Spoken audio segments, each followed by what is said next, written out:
following program is brought to you courtesy of the BBC. We present Dashiell Hammett's The Maltese Falcon, dramatized by Michael Bakewell. In the role of Sam Spade, Tom Wilkinson, Brigid O'Shaughnessy, Jane Lapotaire, Mr. Gutman, Peter Vaughan, and as Joel Cairo, Nicholas Grace. San Francisco, 1928. Thought you'd like a cup of coffee. Thank you, sweetheart. Put it down, will you? What are you reading? Celebrated Criminal Cases of America. In default of anything coming my way. Anything new? Oh, no, Sam. No missing husbands or unfaithful wives who need tailing? Well, you should be grateful for that, at least. Where is Miles, anyway? Oh, he went out a couple of hours ago. Didn't say where he was going. Oh, I expect that's him now.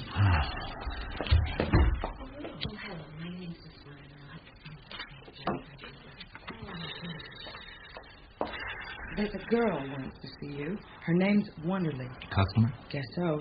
You'll want to see her anyway. She's a knockout. Oh, sure in, darling. Sure in. Will you come in, Miss Wonderly? Oh, thank you. Thank you, sweetheart. Won't you sit down, Miss Wonderly? Thank you. Now, what can I do for you? Mr. Spade, could you... I thought... well, that is... I suppose you tell me about it from the beginning, and then we'll know what needs doing. Begin as far back as you can. Oh, that was in New York. Yes. I don't know where she met him. I don't know where in New York. She's 5 years younger than I am, only 17. And we didn't have the same friends. I don't suppose we've ever been as close as sisters should be. Mama and Papa are in Europe. It will kill them. I've got to get her back before they come home. Yes. And they're coming home on the 1st of the month. I didn't know what she had done until her letters came. There wasn't anyone I could go to for advice. I didn't know what to do. What could I do? But then her letter came. Yes, and I sent her a telegram to general delivery at the post office here. I waited a whole week, but no answer came. So I came to San Francisco to get her. I wrote her I was coming. I shouldn't have done that, should I? Maybe not. It's not always easy to know what to do. You haven't found her? No, I haven't. I wrote her that I would go to the St. Mark, and I begged her to come and let me talk to her, even if she didn't intend to go home with me. But she didn't come. She didn't even send a message. It was horrible. I wrote her another letter to general delivery, and yesterday afternoon I went to the post office. I stayed there until after dark, but I didn't see her. I went there again this morning, and I saw Floyd Thursby. He wouldn't tell me where Corrine was. He wouldn't tell me anything except that she was well and happy, but that's what he'd tell me anyway, isn't it? Sure, but it might be true. He wouldn't take me to see her. He said she didn't want to see me. I can't believe that. He promised to tell her he had seen me and to bring her to see me if she would come this evening at the hotel. He promised to come himself if she wouldn't. He said... Excuse me, I didn't realize... It's all right, Miles, come in. Miss Wonderly, this is Miles Archer, my partner. Miss Wonderly. Hello. Miss Wonderly's sister ran away from New York with a fellow named Floyd Thursby. They're here in town. Miss Wonderly has seen Thursby and has a date with him tonight. Maybe he'll bring the sister with him. The chances are he won't. Miss Wonderly wants us to find the sister and get her away from him and back home, right? Yes, that's right, Mr. Spade. Well, we're always happy to help a lady in distress. Aren't we, Sam? You shouldn't have any trouble with it. It's simply a matter of having a man at the hotel this evening to shadow him away when he leaves and shadow him until he leads us to your sister. Yeah, we can manage that for you, Miss Wonderly. Oh, but you must be careful. He's a dangerous man. I honestly don't think he'd stop at anything. I don't believe he'd hesitate to kill Corrine if he thought it would save him. You sure he hasn't married her? Oh, he has a wife and 3 children in England. Oh, they usually do, though not always in England. What does he do for a living? I don't know. I haven't the faintest idea. What time is he coming to see you? Oh, after 8 o'clock. All right, Miss Wonderly, we'll have a man there. It'll help if you could... Mr. Spade, could you, or Mr. Archer, Could either of you look after it personally? I mean, I don't mean that the man you'd send wouldn't be capable, but I'm so afraid of what might happen to Corrine. Could you? I'd expect to be charged, of course. $200. Would that be enough? Yeah, it would. And I'll look after it myself. Oh, would you, Mr. Archer? Thank you. Thank you, Mr. Spade. Not at all. It'll help some if you either meet Thursby downstairs or let yourself be seen in the lobby with him at some stage. I will. And don't look out for me. I'll see you all right. Thank you, Mr. Archer. Goodbye. Goodbye, Miss Wonderly. Goodbye. Effie, will you show Miss Wonderly out? $200. They're right enough. They had brothers in a bag. Well, don't dynamite her too much. What do you think of her? Sweet. You're telling me not to dynamite her. Maybe you saw her first, Sam, but I spoke first. Well, you'll play hell with her, you will. You got brains. But go easy on her.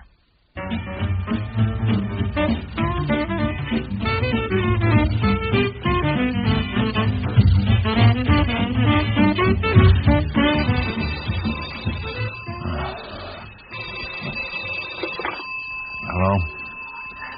Yeah, Spade. What about Miles? Burt Street. Where the hell's that? Off Bush Street. Sure, I know. It'll take me 15 minutes.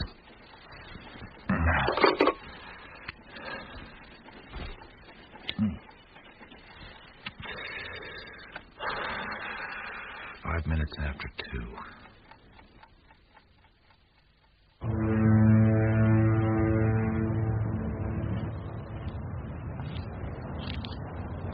Stop right there. What do you want? Sam Spade. Tom Polehouse phoned me. Sure you are. I didn't know you at first. They're back there. Bad business. Hello, Sam. You didn't waste any time. Hello, Tom. I figured you'd want to see Miles before we took him away. Where is he? He's down there on the boulder. The shot must have knocked him right through the fence. He took a stretch of it with him. Is that the gun? Uh-huh, a Webley. English, ain't it? Yeah, Webley Fosberg automatic revolver. They don't make them anymore. How many got out of it? One pill. He must have been dead when he cracked the fence. And he was standing just about where you are now. Right. He was back to the fence. Yeah, that's right. The man that shot him stood about here. Lets him have it. Miles goes back, taking the top off the fence and going on through and down till the rock catches him, right? That's it. The blast burned his coat. Who found him? The man on the beach, Schilling. He was coming down Bush, and just as he got here, a car turning through headlights up here, he saw the top was off the fence. So he came up to look at it, found Miles. What about the car that was turning round? Not a damn thing about it, Sam. Schilling didn't pay any attention to it, not knowing that anything was wrong then. He says nobody didn't come out of here while he was coming down from Powell, or he'd have seen them. The fog's got the ground soggy, and the only marks are where Miles slid down and where this here gun rolled. Anybody hear the shot? Oh, for the love of God, Sam, we only just got here. You coming down for a look at Archer before we move him? No. Are you sure? You've seen him. You'd see everything I could. His gun was tucked away on his hip, hadn't been fired, his overcoat was buttoned. There's $161 in his clothes. Was he working, Sam? Yeah, he was. Well? He was supposed to be tailing a fellow named Floyd Thursby. What for? What for? He was an Englishman, maybe. I don't know what his game was exactly. We were trying to find out where he lived. Look, don't crowd me, Tom. I'm going to break the news now to Miles' wife. It's tough him getting it like that. Miles had his faults, same as the rest of us, but I guess he must have had his good points, too. I guess so. Good night, Tom. Uh-huh.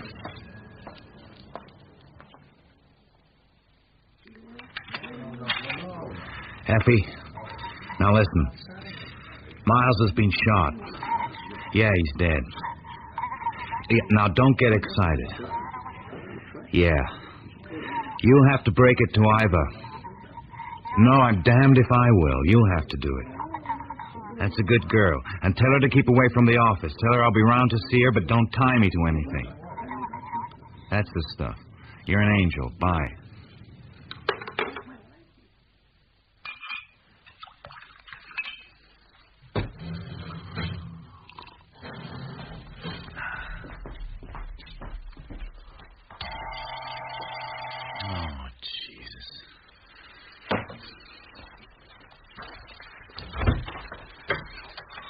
God's sake, Tom, it's 4:30. Just you let us in, Sam.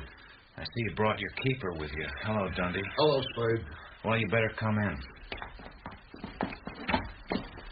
Take a seat. I'm drinking Bacardi. That do? That'll be fine, Sam.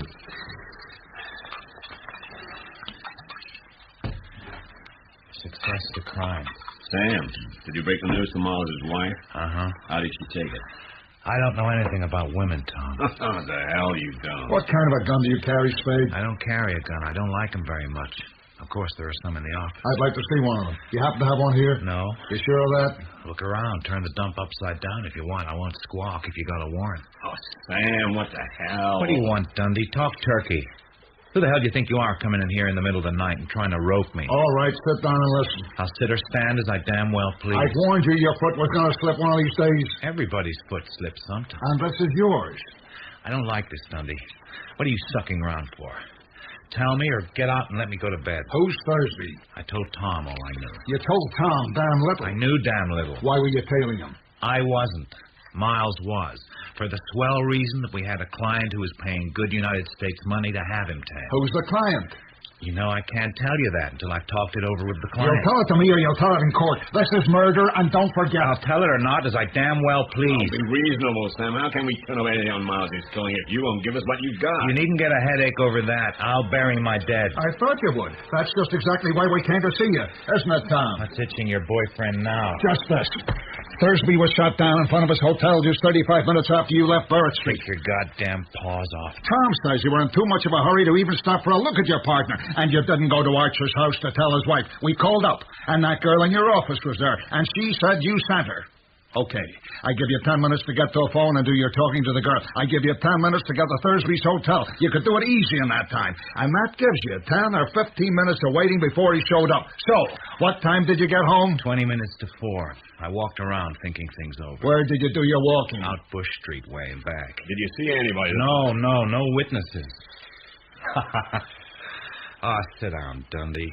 You haven't finished your drink. Get your glass, Tom. No thanks, Sam. I'm sorry I got on my hind legs, but you birds coming in and trying to put the works on me made me nervous. Having Miles knocked off bothered me. It's all right. Now I know what you're up to. Forget it. Thursby died? Yeah. Tell me, how did I kill him? I forget. He was shot 4 times in the back with a 44 or a 45 from across the street when he was going into the hotel. Nobody saw it. But that's the way it figures. And he was wearing a Luger in a shoulder holster. It hadn't been fired. What do the hotel people know about it? Nothing except it had been there a week. Alone? Alone. What did you find on him or in his room? What do you think we'd find? Something to tell you who he was, what his store was. We thought you could tell us that. I've never seen Thursby, dead or alive. We've asked what we came to ask. We've told you more than you've told us. You know me, Spade. If you did or you didn't kill him, you'll get a square deal out of me.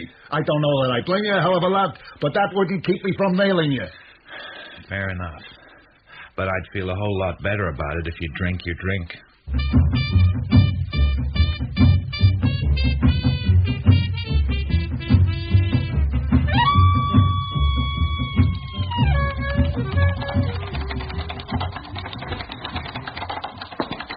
Morning, sweetheart. What's eating you? She's in there. Iva? I'm afraid so. I thought I asked you to keep her away. You asked, but you didn't tell me how. Oh, don't be cranky, Sam. I had her all night. I'm sorry, Angel. I haven't had much sleep either. And I've drawn a blank with the Wonderly woman. She's checked out of her hotel. She left a forwarding address, the Ambassador, Los Angeles. You might give it a try. You never know. I will, Sam. Well, here we go. Hello, Iva. Sam, I must talk to you. I know. Poor darling. Look, I don't have much time. Oh, Sam, did you kill him? And who put that bright idea into your head? I thought it was possible. Be kind to me, Sam. You killed my husband, Sam. Be kind to me. Jesus Christ. Now, Iva, don't. You shouldn't have come here today, precious. It wasn't wise. You can't stay. You ought to be home. You'll come tonight? Not tonight. Soon? Yeah. How soon? As soon as I can. Goodbye, Iva. Did you kill him? Jesus Christ.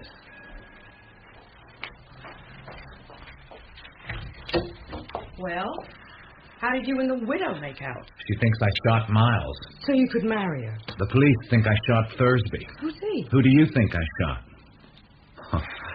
The guy Miles was supposed to be tailing. Did you try the ambassador? Yes, they have no reservation for Miss Wonderly. Are you going to marry Iva? Don't be silly. She doesn't think it's silly. Why should she, the way you played around with her? I wish to God I'd never seen her. Oh, maybe you do now, but there was a time. I never know what to do or say to women except that way. And then I didn't like Miles. Do you suppose she could have shot him? You're an angel. A scatterbrained angel. Oh, am I? Well, suppose I told you that your Iva hadn't been home many minutes when I arrived to break the news at 3 o'clock this morning? Are you telling me? She kept me waiting at the door while she undressed. I saw her clothes, but she dumped them on a chair. Her singlet was still warm. You're a detective, darling, but she didn't kill him. That louse wants to marry you, Sam. Did you see her last night, Sam? No. Honestly? Honestly. Don't act like Dundee, sweetheart. Look at me, Sam. Oh, you worry me. You always think you know what you're doing, but you're too slick for your own good, and someday you're going to find that out. I'll get it. Spade. It's about time. Where are you? The Coronet, 1001. Yeah, what did he say? LeBlanc. I'll be right over. That was our Miss Wonderly, or LeBlanc, as she now calls herself. I'll have the Spade and Archer taken off the door, and Samuel Spade put on. Don't you think it's a bit soon? That's the way it is, dear.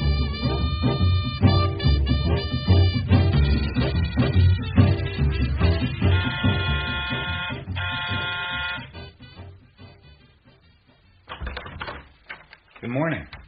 Come in, Mr. Spade. I'm sorry everything is in such a mess. I haven't finished unpacking. Please, sit down. So? Mr. Spade, I've a terrible, terrible confession to make. The story I told you yesterday was all a story. Oh, that. We didn't exactly believe your story. You didn't? Then why We did you... believed your $200. I don't know what you mean. I mean that you paid us more than if you'd been telling the truth. And even now you'd still be willing to help me? That depends. The hell of it is, Miss... Is your name Wonderly or LeBlanc? It's really O'Shaughnessy. Brigid O'Shaughnessy. The hell of it is, Miss O'Shaughnessy, that a couple of murders coming together like this makes the police all stirred up, makes everybody hard to handle and expensive. Mr. Spade, tell me the truth. Am I to blame for last night? Not unless there are things I don't know about. You warned us that Thursby was dangerous. Thank you. But I'll always blame myself. Mr. Archer was so alive There's yesterday. no time for worrying about that now. Out there, a flock of policemen and district attorneys are running around with their noses to the ground.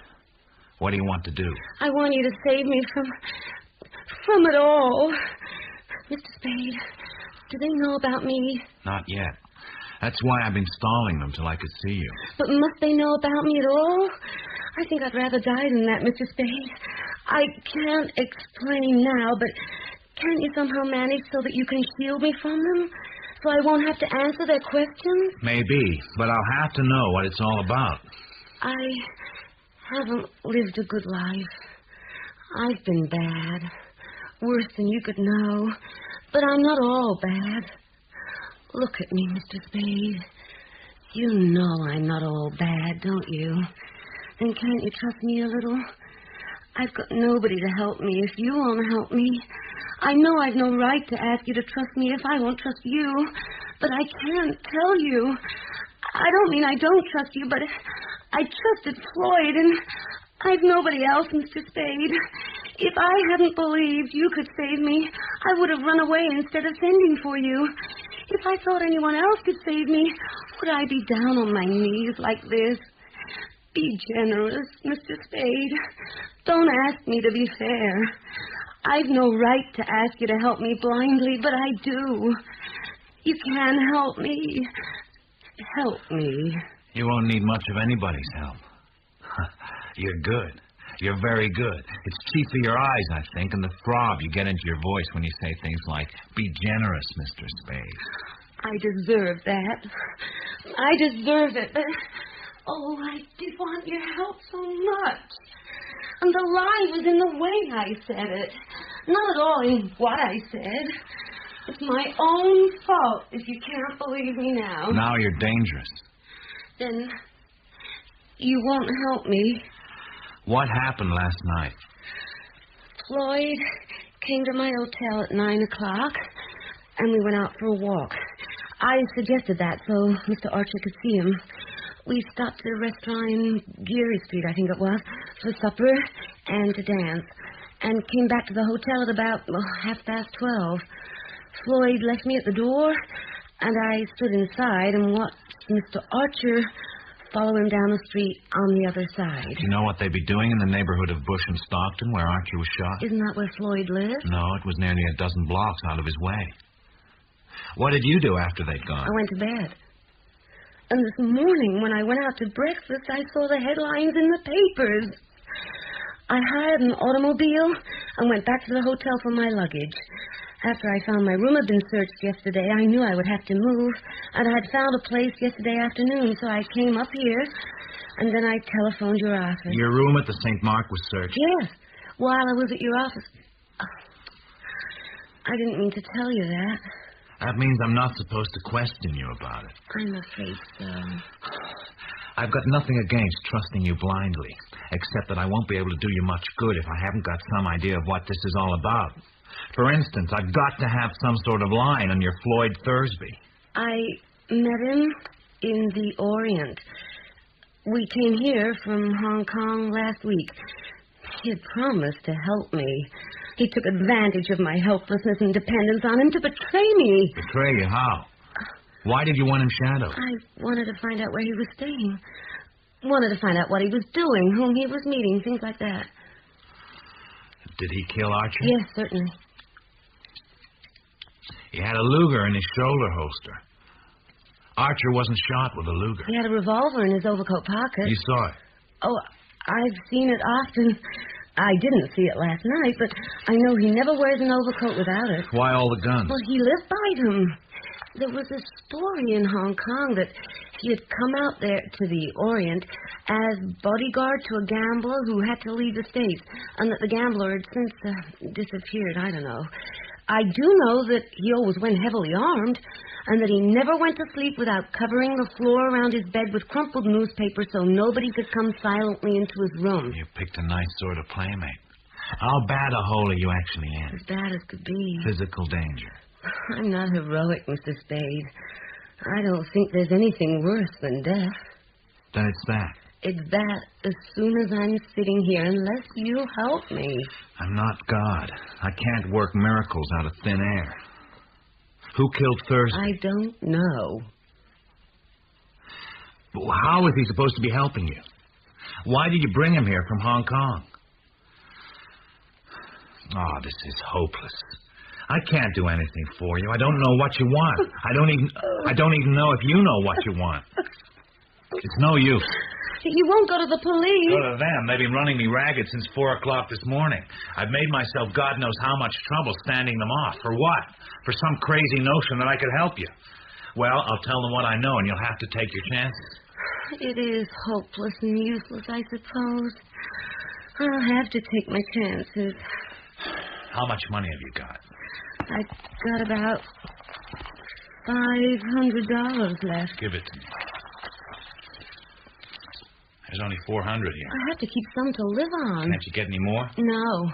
You must have something you can raise money on. I've got some rings, a little jewelry. You'll have to hawk them. The Remedial's the best place, Mission and Fifth. Then here's the rest. It's all I have. Thanks. I'm going out to see what I can do for you. I'll be back as soon as I can with the best news I can manage. I'll ring 4 times. Long, short, long, short. You needn't go to the door with me. I can let myself out.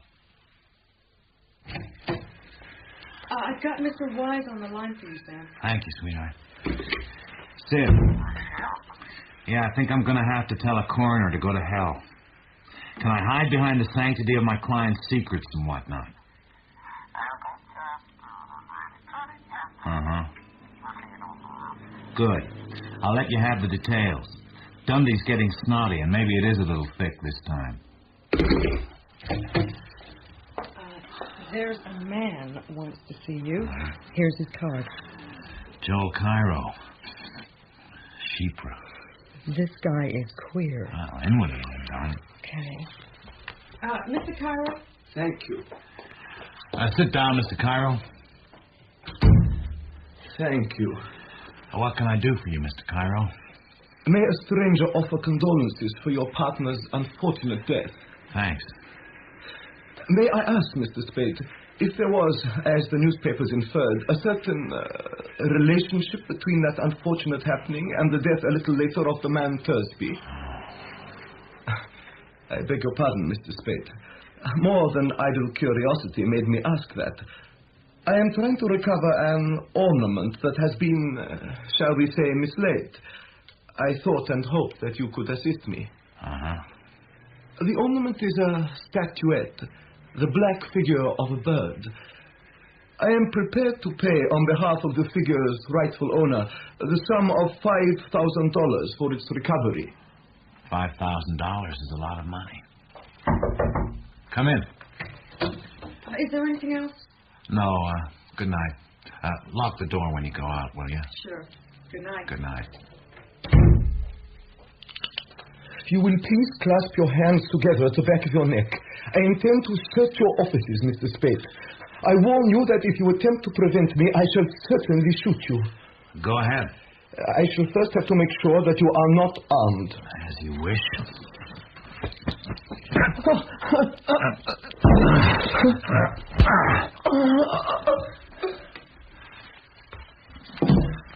You still got a lot to learn. Let's see what you got on you.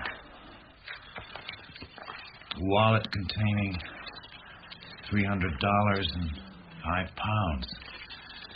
Greek passport. A page of Hotel Belvedere writing paper with my name and apartment address. You feeling better? I could have shot you, Mr. Spade. You could have tried. I did not try. I know. Then why did you strike me after I was disarmed? Sorry, but imagine my embarrassment when I found that $5,000 offer was just hooey. You are mistaken, Mr. Spade. That was and is a genuine offer. What the hell? I am prepared to pay $5,000 for the figure's return. You have it? No. Well, if it is not here, why should you have risked serious injury to prevent my searching for it? I should sit around and let people come in and stick me up? You got my apartment address. You been there yet? Yes, Mr. Spade. I am ready to spend $5,000 for the figure's return. But surely it is natural that I should try first to spare the owner that expense if possible. Who is he? You will have to forgive me for not answering that question. Will I? If you wish some expression of my sincerity, I could offer a retainer. Would that serve? It might. You will take, say, $100? I'll take $200. Here's your wallet back. Oh. Your first guess was that I had the bird. There's nothing in that. What's your second? That you know where it is. Or if not exactly that, you know it is where you can get it. What sort of proof can you give me that your man is the owner? Very little, unfortunately. But nobody else can give you any authentic evidence of ownership at all. It might be better all around if we put our cards on the table. I do not think it would be better. Right. So you're not hiring me to do any murders or burglaries for you, but simply to get the Blackbird, if possible, in an honest and lawful way. If possible. And in any event, with discretion. I confidently expect the greatest mutual benefit from our association, Mr. Spade. May I have my pistol? Sure, I've forgotten it here. You will please keep your hands on the top of the desk. I intend to search your offices. I'll be damned. All right, go ahead. I won't stop you.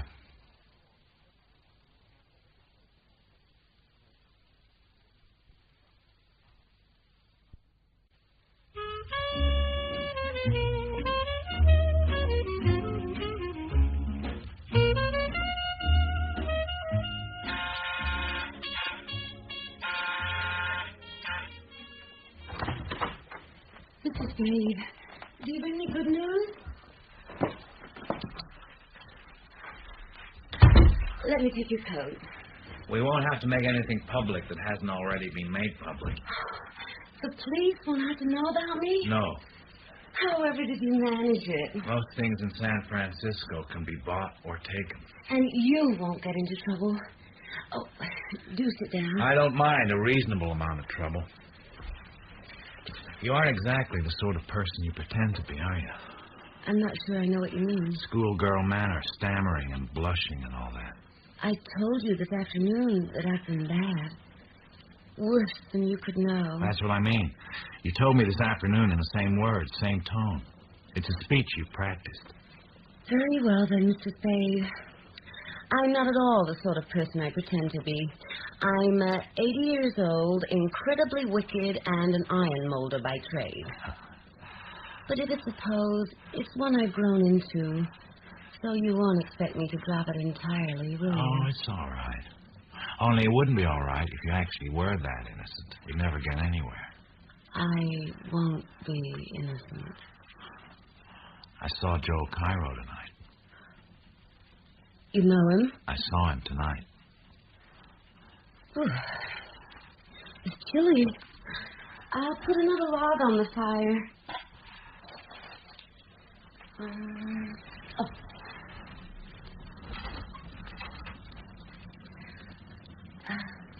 Cigarette?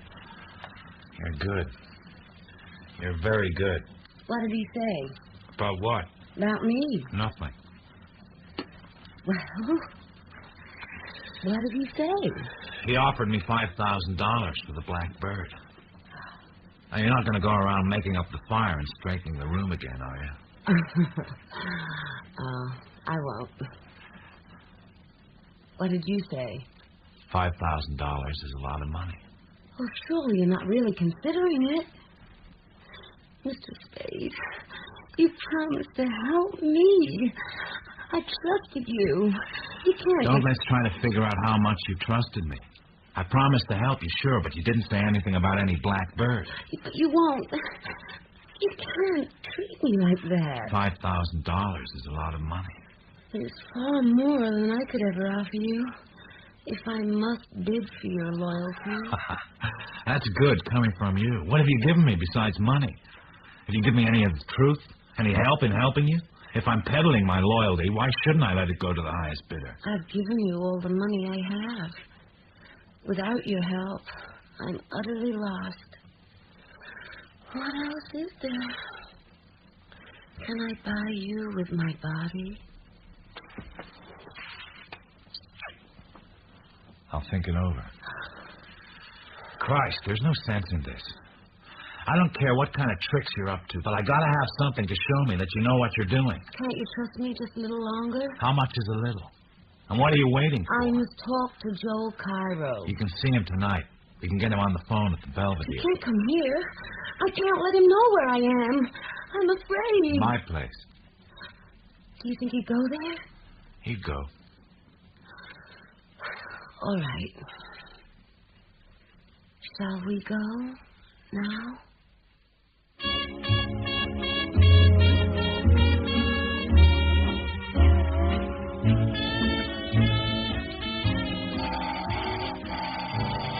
That's him.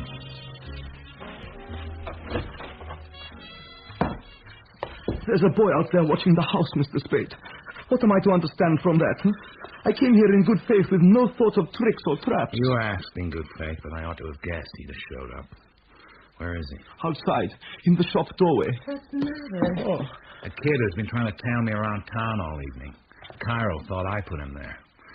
Oh, come in. There's no use standing here talking to all the neighbors.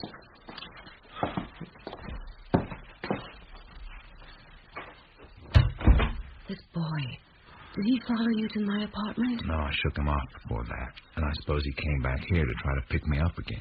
I am delighted to see you again, Miss O'Shaughnessy. I was sure you would be, Joe. Sam told me about your offer for the Falcon. How soon can you have the money ready? It is ready. In cash? I can be quite prepared to give you this money at, say, 10:30 in the morning. Would that suit you? But I haven't got the Falcon. Then why would I'll have it in a week at the most, though. Where is it? Where Floyd hid it. And you know where that I is? think I do. Then why must we wait a week? Well, perhaps not a whole week.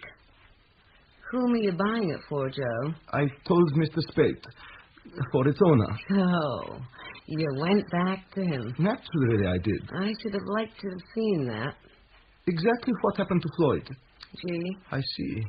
Is he here? I don't know. What difference does it make? It might make a world of difference to, let us say, to Mr. Spade. Or me. Or you. Exactly. And shall we say more certainly, the boy outside.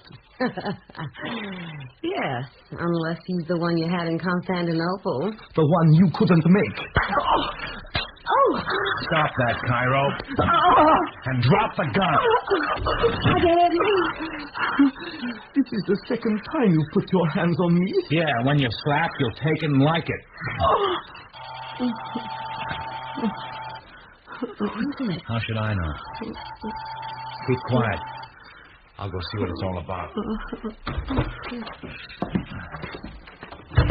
Hello, Sam. You thought you wouldn't have gone to bed yet. I want to talk to you, Spade. Well, go ahead and talk. We don't have to do it standing here, do we? You can't come in. It would pay you to play along with us, Spade. You got away with plenty, but you can't keep it up forever. Stop me when you can. That's what I'll do. There's talk going around that you and Archer's wife were cheating on him. That sounds like something you thought up yourself. The talk is, that's why he was put on the spot. You oughtn't to try to pin more than one murder on me at a time. Your first idea that I knocked Thursby off because he killed Miles falls apart if you blame me for killing Miles, too. You haven't heard me say that you killed anybody. You're the one that keeps bringing that up. I hope you got something better to do besides pop in here early every morning and ask me damn fool questions. And get damn lying answers. Take it easy. If you say there's nothing between you and Archer's wife, you're a liar. And I'm telling you so. Is that the hot tip that brought you here at this ungodly hour of the night? That was one of them. And the others? Leathersman. No chance. All right, Spade. We'll be on to see you now and then. Maybe you're right in bucking us. Think it over.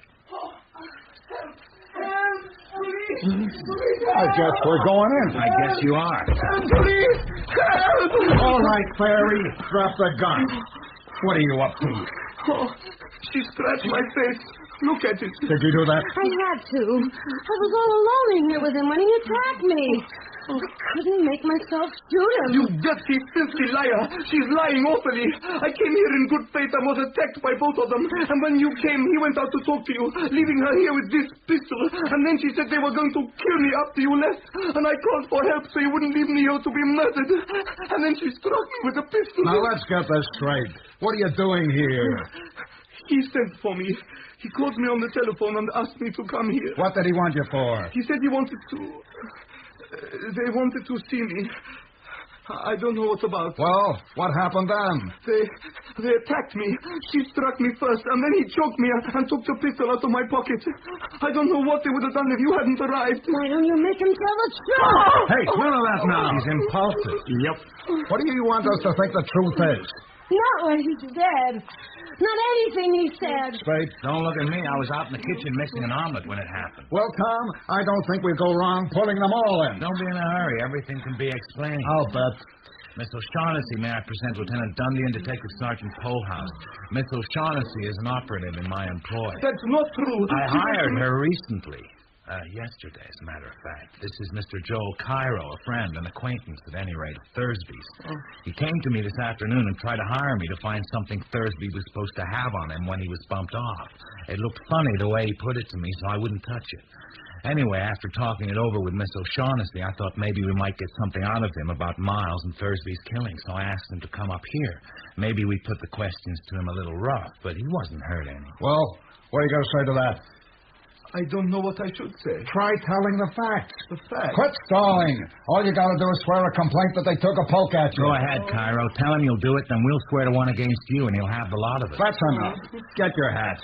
Well, boys and girls, we put it over nicely. Get your hats. Don't you know when you're being kidded? Huh? I dare you to take us in, Dundee. We'll laugh at you in every newspaper in San Francisco. When the bell rang, I said, it's those damn bulls again. They're getting to be a nuisance.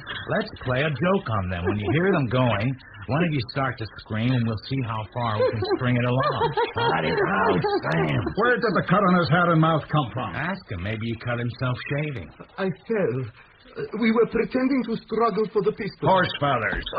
You can't get away with that. Your belt's for help and you gotta take it. No, sir. It was a joke. I'll take you along for packing a gun anyway. Don't be a sap, Dundee. It's part of the plant. It's one of mine. Too bad it's only a 32, or you could find it was the one that Thursby and Miles were shot with. You bastard. Why, you... Just try. No, Sam, for God's sake. Get him out of here, quick. I've had enough of this. Take it easy, Sam. Is that all, Lieutenant? I'm going too, if Mr. Spade will be kind enough to give me my coat. So, it was all in fun. But you're afraid to be left here with them. No, not at all. But it's quite late, and I'm going. I hope to God you know what you're doing, Sam.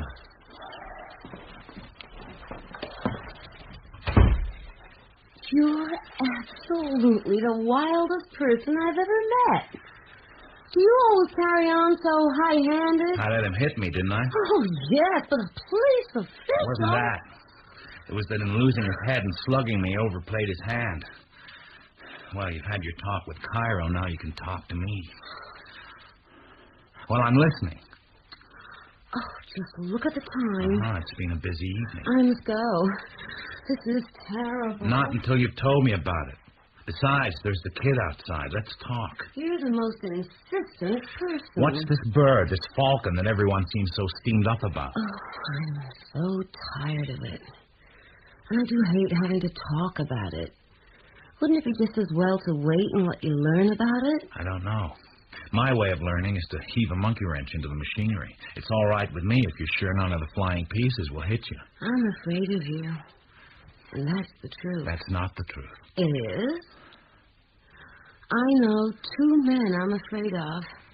And I've seen both of them tonight. I can understand you being afraid of Cairo. He's out of your reach. And you aren't? Not in that way. It's a black figure, as you know. Smooth and shiny. Of a bird. A hawk or a falcon. About a foot high. What makes it so important? I don't know. They never tell me. They promised me 500 pounds if I helped them. Help them how? Help them to get it from the man who had it. A Russian named Kemedov. This was in Constantinople. In Marmora. Go ahead.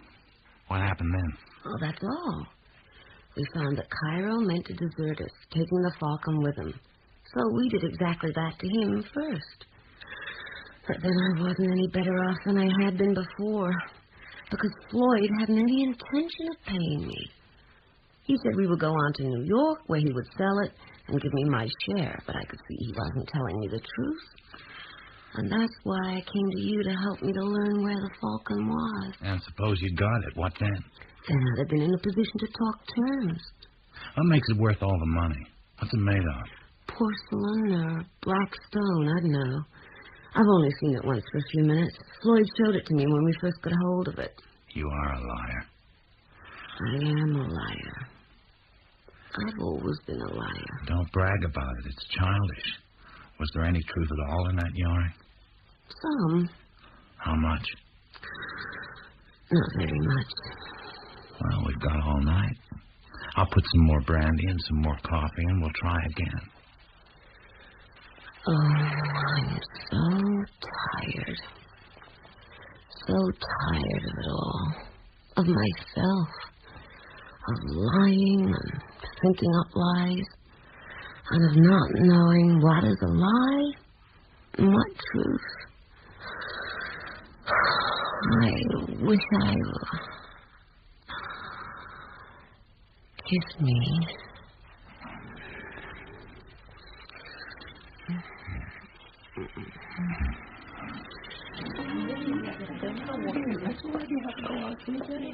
Is Mr. Joel Cairo in, room 635? No, sir. He's not in the hotel. Any idea what time he left? He didn't return last night, sir. I see. Sorry, I can't help you any further. That's all right. I just spotted somebody who can. You're welcome. Where is he? What? Where is he? Who? The fairy.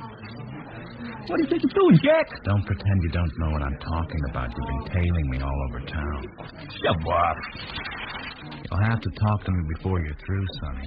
Some of you will. And And you can tell, gee, I said so. You keep asking for it, you're gonna get it. I told you to shove off, now shove off. People lose teeth talking like that. Now, you just be a good boy and run along to G and tell him what I said. I won't forget you. Spade. Ah. Yes, Mr. Cairo. There was a man looking for you. Good morning, Cairo. What happened to you? Your suit looks like you slept in it. Good morning, Mr. Spade. Let's go someplace we can talk. You will please excuse me, Mr. Spade. Our conversations in private have not been such that I am anxious to continue them. Pardon me speaking bluntly, but it is the truth. You mean last night? What else in hell could I do? I thought you'd see that. If you pick a fight with Miss O'Shaughnessy or let her pick one with you, I gotta throw in with her. I don't know where that damn bird is. You don't either. She does. How in the hell are we gonna get it if I don't play along with her? You have always, I must say, a smooth explanation ready. What do you want me to do, Cairo? Learn to stutter? Let's go over there. We can talk quietly.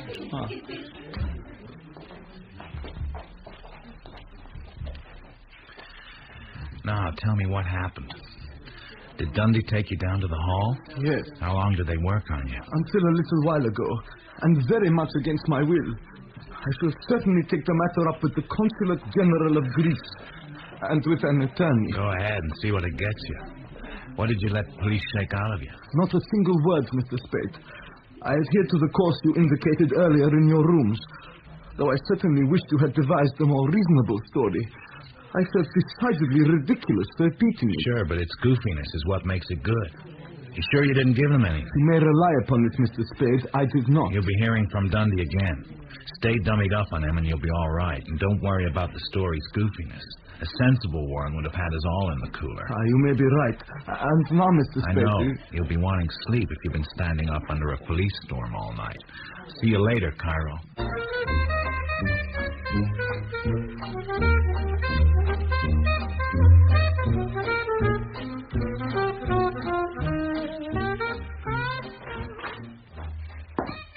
Morning, sweetheart. No, not yet. No, I'll have him call you as soon as he gets in, Ivor. That's the third time she's called this morning. She sounds frantic. Uh-huh. Your Miss O'Shaughnessy's in there. What else? A man called G called up. What did he say?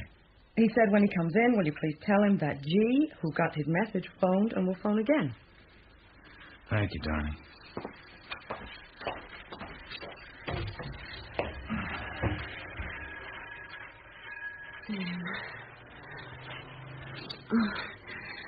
Somebody has been in my apartment. It's all upside down. Anything taken? I don't think so. I don't know. I was afraid to stay. You must have let that boy follow you. No, Angel. But he was watching your place when we were there. There's no reason to think he's working alone. But we've got to find a new home for you. I won't go back there. I thought of a way. Wait here a minute. Effie. Uh-huh. How's your woman's intuition today? What? What do you think of Miss O'Shaughnessy? Oh, I'm for her. I think no matter what kind of trouble she's gotten into, she's all right. Are you strong enough for her to give her a lift? How? Could you put her up for a few days? What, you mean at home? Yeah. Her joint's been broken into. It'd be better for her if she wasn't alone. It would help me a lot if you could take her in. Well, is she really in danger, Sam? I think she is. Oh, that would scare mine to a green hemorrhage. Well, I'll have to tell her she's a surprise witness or something you're keeping undercover. You're a darling. I'd better take her out there now. Okay. No. You oughtn't to be seen leaving together. You take a taxi home, and I'll send her out in another in a little while, making sure she isn't followed. Don't worry. I'll look after the office after you've both gone. Hello? Yeah, this is Spade. I've been waiting to hear from you. Mr. Gutman. No, the sooner the better. 12C, right.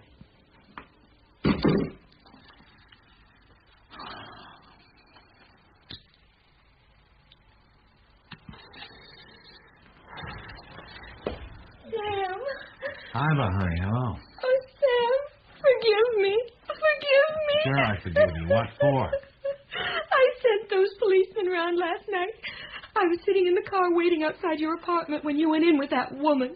I was mad, crazy with jealousy, and I phoned them that if they'd go there, they'd learn something about Miles's murder. Did you tell them who you were? Oh, no. But I told them you were having an affair with Miles's wife. That was a dumb trick, but it's done now. You better run along home. I'm sorry. I know you won't forgive me. There's just one thing. Yes, Sam? Where were you the night Miles was shot? Home. No, I know you weren't. Effie Perrine told you that. I saw her looking at my clothes and snooping around. Where were you? I was following Miles. Jesus. He told me he had a date with a girl. If I wanted to get a divorce, now was my chance. I followed him to the St. Mark's and saw he was shadowing a man and a girl, the one you were with last night. I realized he was just kidding. I went round to your apartment, but you weren't there. What time was that? Around 10:30. And then? I couldn't go home. I didn't want to be there when Miles got back. I went to a movie. There's a place in Powell Street that's open till 1. Then I went and had a meal, and then I went home. But Miles wasn't there. It's stupid, but I was mad he wasn't home first.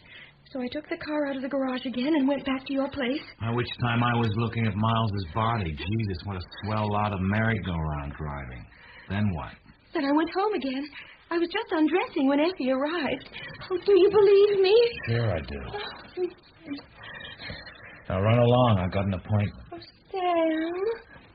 Beat it.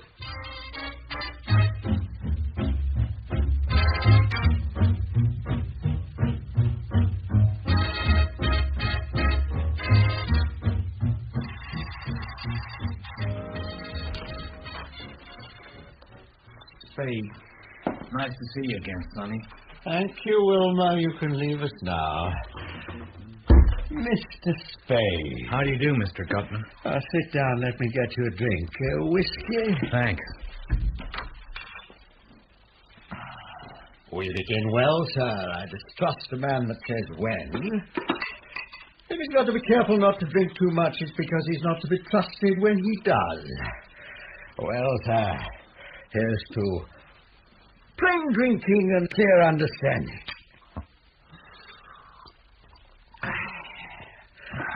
You're a close-mouthed man? Not at all. I like to talk.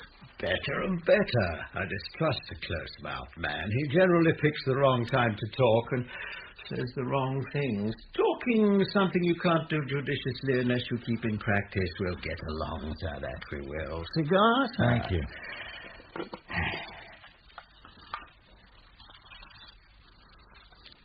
Now, sir, we'll talk if you like. And I'll let you know right out that I'm a man who likes talking to a man that likes to talk. Swell. Will we talk about the blackbird? Will we? We will. You're a man for me, sir. A man cut along my own lines, no beating about the bush, but straight to the point. I like that way of doing business. Let us talk about the blackbird. But first, sir, answer me a question, please. You're here as Miss O'Shaughnessy's representative? It depends. It depends on what? If I knew what it depends on, I could say yes or no. Maybe it depends on Joel Cairo. Oh, indeed. You could say, then, that the question is which of them you'll represent. You could put it that way. It will be one or the other. I didn't say that. Who else is there? There's me. That's wonderful, sir, wonderful. I do like a man that tells you right out he's looking out for himself. I don't trust a man that says he's not. Let's talk about the blackbird. Let's. Mr. Spade, have you any conception of how much money can be made out of that blackbird? No. Well, sir, if I told you, by God, if I told you half, you'd call me a liar. No, not even if I thought it. But if you won't take the risk, just tell me what it is and I'll figure out the profits. You mean you don't know what it is? Oh, hell, I know what it's supposed to look like. I know the value you people put on it. I don't know what it is. She didn't tell you? No. A lovely girl, sir. She must know. And Cairo didn't either? Cairo is cagey. He's willing to buy it, but he won't risk telling me anything I don't know already. How much is he willing to buy it for? $10,000. Not even pounds. That's the Greek for you. And what did you say to that? I said if I turned it over to him, I'd expect the $10,000. Nicely put, sir. Oh, they must know. Do they know what the bird is, sir? What's your impression? There's not much to go by. Cairo didn't say he did, and he didn't say he didn't. She said she didn't, but I took it for granted she was lying. That was not an injudicious thing to do. Maybe they don't. But if they don't, I'm the only one in the whole sweet wide world who does. I'm glad I came to the right place. Goodbye, sir. Your glass is empty. Sir, this kind of medicine will never hurt you. Here's to plain speaking and clear understanding. Well, sir, it's surprising, but it may be a fact that nobody in this whole sweet wide world knows what it is, saving and accepting your humble servant, Caspar Gutman, Esquire. Well, and when you told me there'd only be two of us. Mathematically correct, sir, but I don't know for certain that I'm going to tell you. Don't be a damn fool. You know what it is, I know where it is. That's why we're here. Well, sir, where is it? You see? I must tell you what I know, but you will not tell me what you know. That is hardly equitable, sir. No, I do not think we can do business along these lines. Think again, and you think fast. I told that punk of yours he'd have to talk to me before you got through. I'll tell you now that you'll do your talking today, or you are through. What are you wasting my time for, you and your lousy secret? Maybe you could have got along without me if you'd have kept clear of me. You can't now, not in San Francisco. You'll come in or you'll get out, and you'll do it today. And another thing I don't want, you keep that gunsel away from me while you're making up your mind. He makes me nervous. I'll kill him the first time he gets in my way. I won't give him an even break. I won't give him a chance. I'll kill him. Well, sir, I must say you have a most violent temper. Temper? You think it over, and think like hell. You've got till 5:30 to do it in. Then you're either in or out for keeps. 5:30. Then the curtain.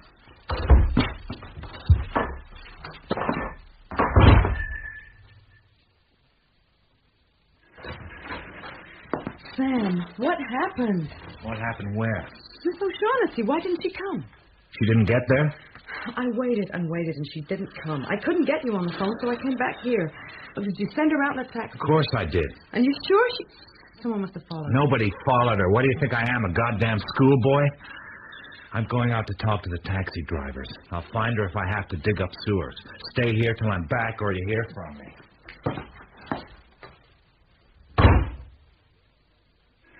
Yeah, sure, I remember. I told you to take her to a 9th Avenue number. Where did you take her? I took her to the ferry building. But I told you to Keep take your her... hair on. When we got to Polk, she rapped on the glass and said she wanted to get a newspaper. So I stopped on the corner and whistled for a newsboy. Which paper did you get? The Call. Then we went to Sacramento, and just after we crossed the Van Ness, she knocked on the glass again and said to take her to the ferry building. Anybody waiting for her there? I didn't see them if there was. Did you take the newspaper with her? She tore her seat out. Do you have the rest? Yeah, I kept it. It's here. Thanks. Get yourself a smoke. Thanks, Mr. Spade. Oh, what's missing? 35 and 36. That's births, marriages. Come on, Spade. Gutman wants you. Well. I didn't expect to hear from you till 5:25. You keep on writing me, and you're going to be picking iron out of your navel. The cheaper the crook, the gaudier the pattern. Well, let's go.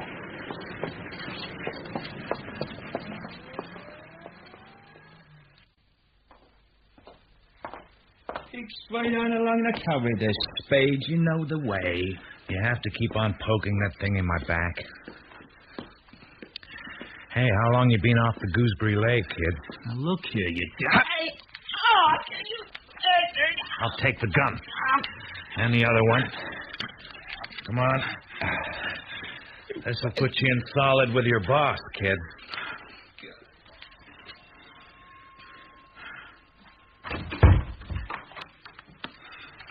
Well, what's this? You shouldn't let him run around with these. He'll get himself hurt. Well, gotcha. You're a chap worth knowing. An amazing character. Come in. Sit down. Give me a hat. You may leave us, Wilma. A drink, sir. Thanks. Now, sir, I hope you'll let me apologize. Never mind that. Let's talk about the black bird. Oh, very well, sir. Let's. Yeah, thanks. What do you know, sir, about the order of the Hospital of St. John of Jerusalem, later called the Knights of Rhodes and other things? Not much. Only what I remember from history in school. Crusaders or something. Very good. Now, you'll remember that Suleiman the Magnificent chased them out of Rhodes in 1523. No. Well, sir, he did, and they settled in Crete. And they stayed there for 7 years until 1530, when they persuaded the Emperor Charles V to give them Malta, Gozo, and Tripoli. Yeah? Yes, sir, but with this condition. They were to pay the Emperor each year the tribute of 1 falcon in acknowledgement that Malta was still under Spain, and if they ever left it, it was to revert to Spain. Understand? Yeah. Have you any conception of the extreme, the immeasurable wealth of the order at that time? If I remember, they were pretty well fixed. Pretty well, sir, is putting it mildly. They were rolling in wealth, sir. You've no idea. None of us has any idea. For years they'd preyed on the Saracens, had taken nobody knows what spoils of gems, precious stones, silks, ivory. Well, now, what could be more natural than for these immeasurably wealthy knights to look around for some way of expressing their gratitude to the Emperor? Well, so that is exactly what they did, and they hit on the happy thought of sending Charles not an insignificant live bird, but a glorious golden falcon, encrusted from head to foot with the finest jewels in their coffers. Well, sir, what do you think of that? I don't know. Well, those are facts. Historical facts, not schoolbook history, not Mr. Wells's history, but history nevertheless.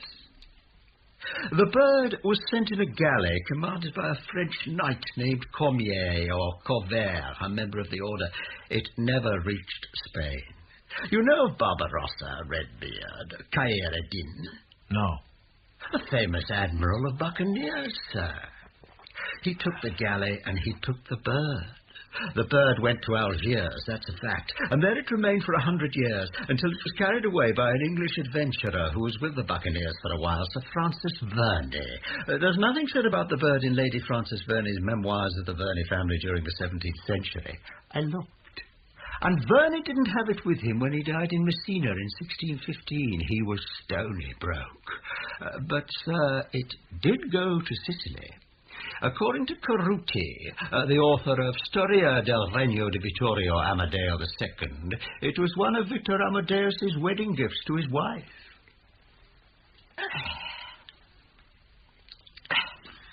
It turned up next in the possession of a Spaniard who'd been with the army that took Naples in 1734, and there's nothing to show that it didn't stay in his family, Monino e Redondo, until the Carlist Wars, when it turned up in Paris. During the Carlist troubles, it had been painted or enamelled over to look like nothing more than a fairly interesting black statuette. And in that disguise, sir, it was, you might say, kicked around Paris for 70 years by private owners and dealers too stupid to see what was under the skin. A football in the gutters of Paris. Until 1911, when a Greek dealer named Karilaos Konstantides found it in an obscure shop. He recognized it for what it was, and it didn't take him long to acquire it.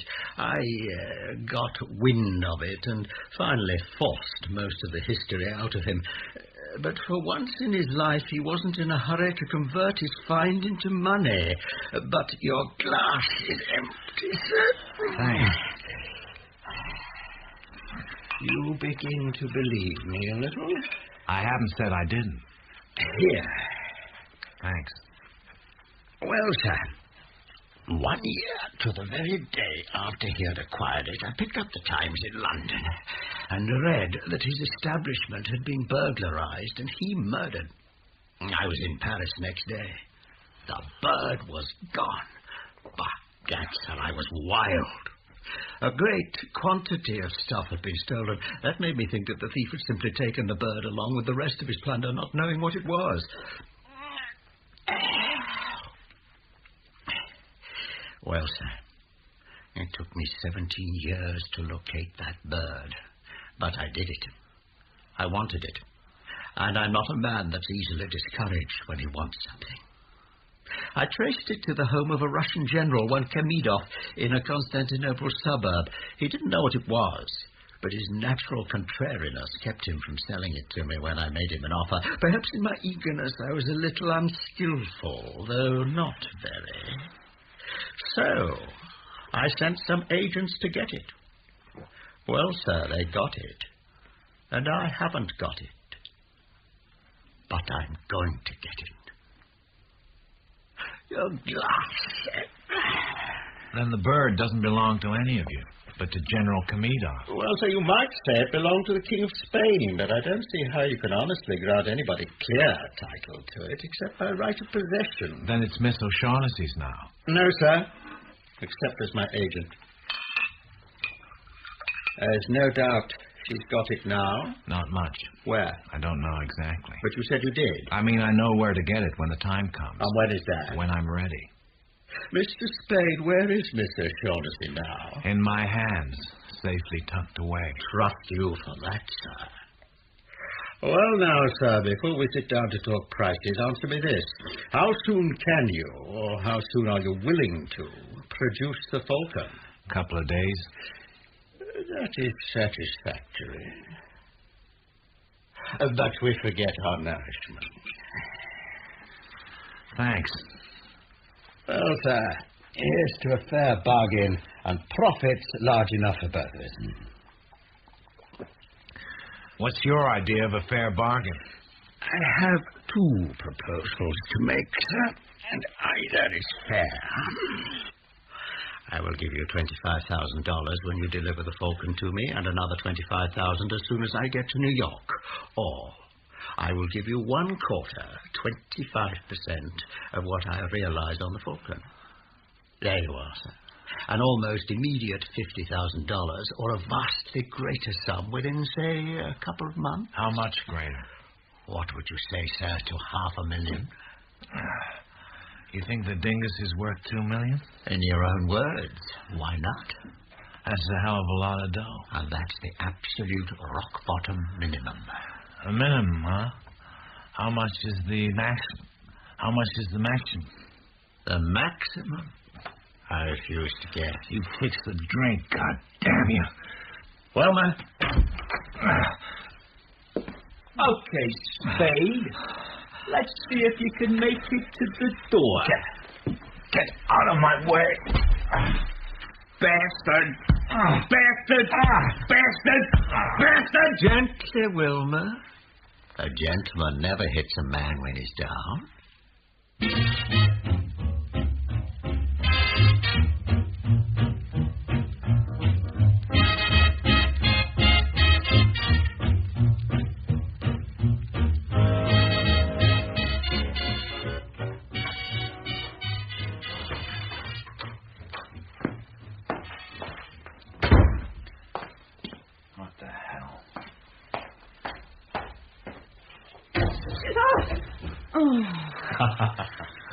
I thought you were a hitman. I saw the light under the door. So, you finally got back. Oh, God, what time is it? 6 o'clock. What are you doing here? Well, you told me to stay till you got back or phoned. So you've been here all night. You're the sister of the boy who stood on the burning deck. Your head, what happened? I don't know whether I fell or was slugged. I went visiting, was fed knockout drops, and came to 12 hours later, all spread out on a man's floor. Oh, you'll have to get a doctor. You can't walk around with a head like that. Not as bad as it looks, except for the headache. Cold water ought to help. Anything turn up after I left? Yeah, the district attorney's office phoned. He wants to see you. Himself? That's the way I understood it. I think he means business, Sam. Oh, and Tom Polhouse rang. Wants to have lunch at the State's Hofbrau. Anything else? A boy came with a message from Mr. Gutman. I got it. That's how I got this. Well, then what's it all about? I don't know, sweetheart. He didn't slip me the drops until after I told him he'd have to wait for a couple of days for what he wanted. Maybe he figured he could get it without my help in that time. He didn't get any word from the O'Shaughnessy? No, Sam, nothing. Has this got anything to do with her? for something. Look, sweetheart, I'm going back to freshen up, and you better go home and get some sleep. And I'd better drop in on the DA. Did you buy the call yesterday? No, Sam. Why? Just a thought. I'll call in at their business office. See you later.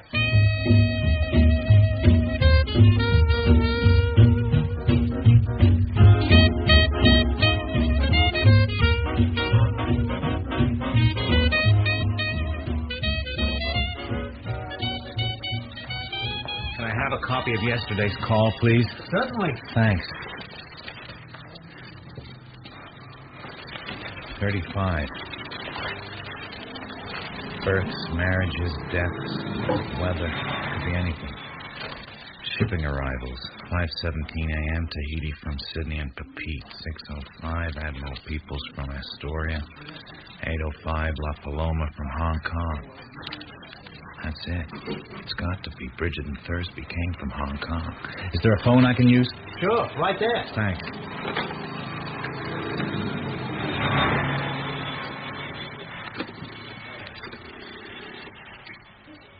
Hello, shipping office? Can you tell me where the Paloma is docked? It came from Hong Kong yesterday morning. Uh-huh. It's what? Jesus. So that's what all the racket's about.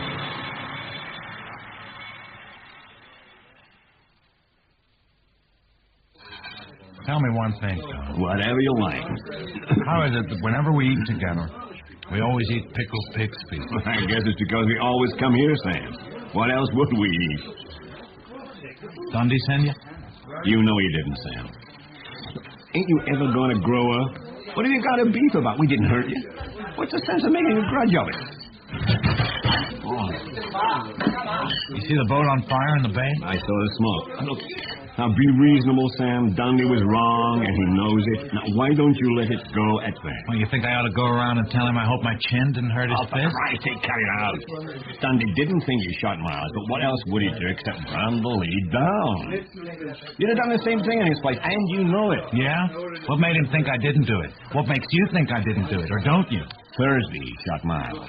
You think he did? He did. The slugging Miles came out of a Webley, and a bellboy at Thursby's hotel had seen it in his room that morning. And that leaves Thursby the only one I killed. No, for Christ's sake. Ain't you ever going to forget that? I'll tell you one thing, Tom. I'm glad I'm not that pigstop. Dundee knows it's out. How does he know? We dug up a record on Thursby. Yeah? Who was he? Oh, you mean to tell me that I wish you to don't? God I knew half as much about this business as you smart guys think I do. Oh, I wish we all did. Oh. He was a St. Louis gunman the first we hear of him. He was picked up a lot of times back there for this and that, but he belonged to the Egan mob, so nothing much was ever done about any of it. They got him once in New York for knocking over Rose Stuff games, and he did a short hitch in Joliet for pistol whipping a quest that had given him a needle. Huh? But after that, he took up with Dix Monahan and didn't have any trouble getting out whenever he happened to get in. Dixie was almost as big a shot as Nick the Greek in Chicago gambling. This Thursday was Dixie's bodyguard, and he took the run out with him when Dixie got in wrong with the rest of the boys over some gambling debt. Waiter? Oh, that was a couple of years back. Now, this is the first time Thursby's been seen since. And Dixie? Nobody's seen him.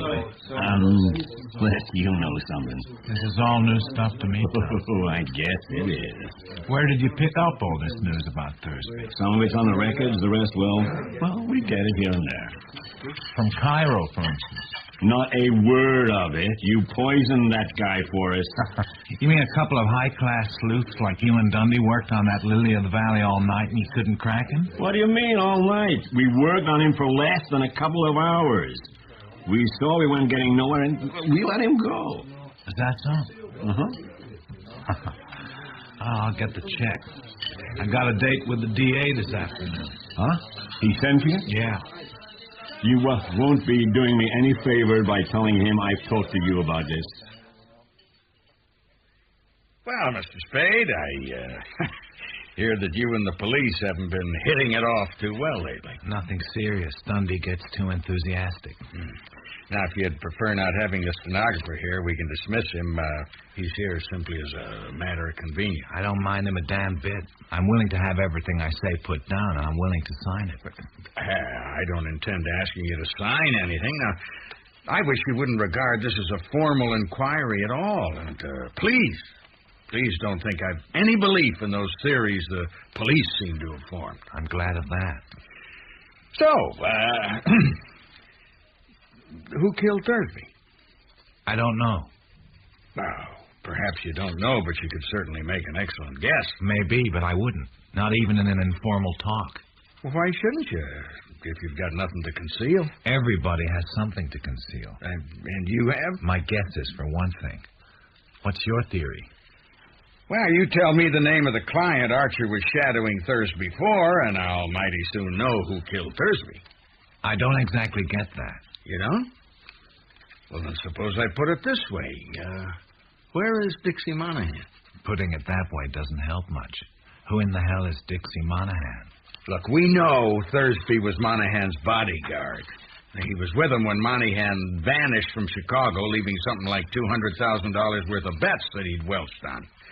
And we all know what's likely to happen to a gambler who welches and to his bodyguard when his creditors find him. It's happened before. Well, what do you think? Did I kill him for his creditors or just find him for them to do their own killing? No. You misunderstand me. I hope I do. No, I only mean that, you might have been involved in it without knowing what it was. Oh, I see. You don't think I'm naughty. You just think I'm dumb. You're wrong. Nobody ever hired me to do anything about Dixie Monahan. But by your own admission, somebody did hire you to do something about his bodyguard, Thursby. His ex-bodyguard. You mean he was no longer associated with Monahan?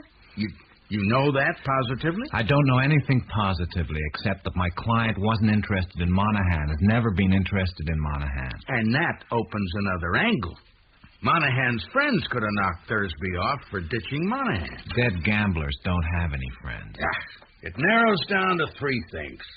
Number one, Thursby was killed by the gamblers Monahan had welched on in Chicago. Number two, he was killed by friends of Monahan. Or number three, he sold Monahan out to his enemies and then fell out with them and they killed him. Or number four, he died of old age. You're not serious, are you? In one of those three categories lies the solution, and you can give us the information that will enable us to determine the category. You wouldn't want the kind of information I could give you, Brian. You couldn't use it. It'd poop the gambler's revenge scenario for you. You're not the judge of that. Right or wrong, I am nonetheless the district attorney. I thought this was an informal talk. I am a sworn officer of the law 24 hours a day, Spade, and neither formality nor informality justifies your withholding from me evidence of crime, except, of course, on certain constitutional grounds. You mean if it might incriminate me? Well, I got better grounds than that, or grounds that suit me better. My clients are entitled to a decent amount of secrecy. Maybe I can be made to talk to a grand jury or even a coroner's jury, but I haven't been called before either yet, and it's a cinch I'm not going to advertise my client's business until I have to. Then again, you and the police have both accused me of being mixed up in the other night's murders. I've had trouble with both of you before. As far as I can see, my best chance of clearing myself of the trouble you're trying to make for me is by bringing in the murderers all tied up. And my only chance of ever catching them and tying them up and bringing them in is by keeping away from you and the police, because neither of you show any signs of knowing what the hell this is all about. You getting this down all right, son, or am I going too fast for you? Oh, no, sir. I'm getting it all right. Good work. Now, Brian, if you want to go down to the board and tell them that I'm obstructing justice and ask them to revoke my license, hop to it. You've tried it before and you didn't get anything but a good laugh all around. Now, look here, Spade. And I don't want any more of these informal talks. I've got nothing to tell you or the police, and I'm goddamn tired of being called names by every crackpot on the city payroll. If you want to see me, pinch me, or subpoena me or something, and I'll come down with my lawyer. I'll see you at the inquest, maybe.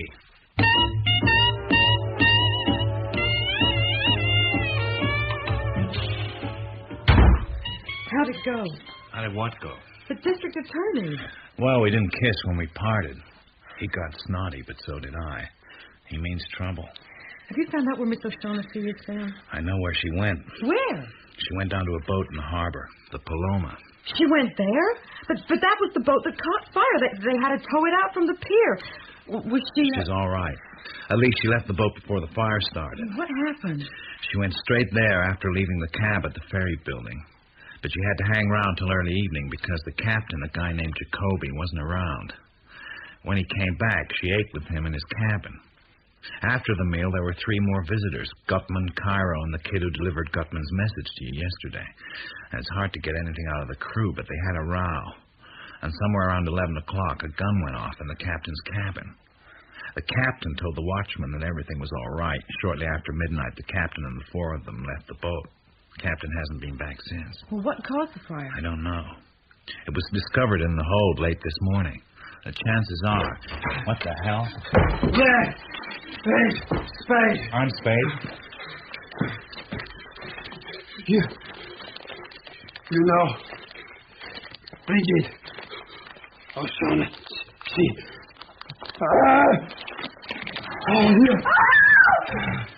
Lock the door. Is he... Yeah, he shot through the chest maybe a dozen times. Oh, Auden, wait to It's go. too late for a doctor now. I gotta think before we do anything. Let's have a look at the bundle he was carrying. It's heavy enough. Is that what they were looking for? We'll soon know. A great black bird. We got the damn thing, Angel. Get it. Hello? Yes? Who? Oh, yes. Hold the line. Hello?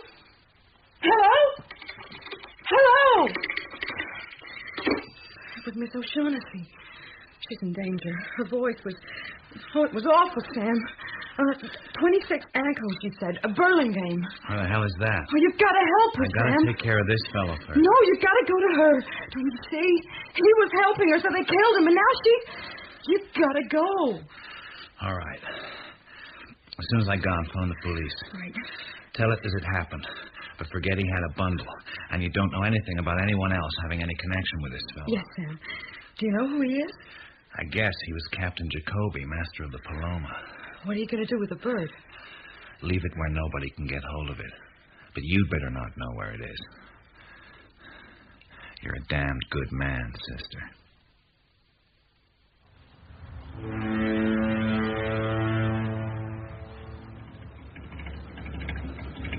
Know where Anko Avenue or Road or Boulevard is in Burlingame? Nope. But if she's there, we can find her. Let's do that. Hop in, Mr. Spade. We must be pretty near it now. 3rd or 4th house on the other side. Okay, drop me here. And keep the engine running. We may have to leave in a hurry.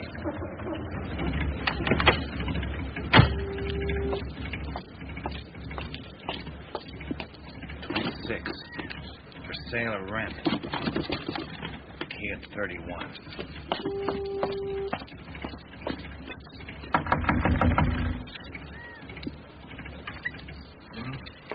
Good evening.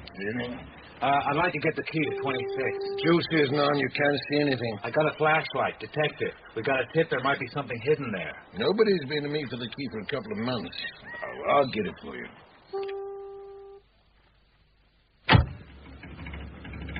Nothing? Not a thing.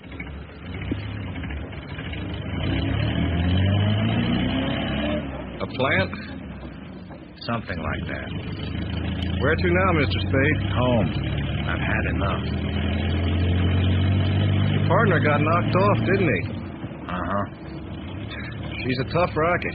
You can have it for mine. Well, hack drivers don't live forever. Maybe that's right. But just the same, it'll always be a surprise to me if I don't.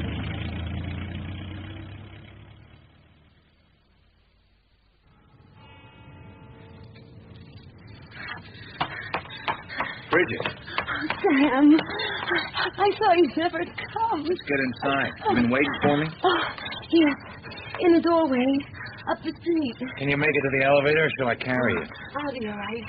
When I can get where I can sit down. Just hold on.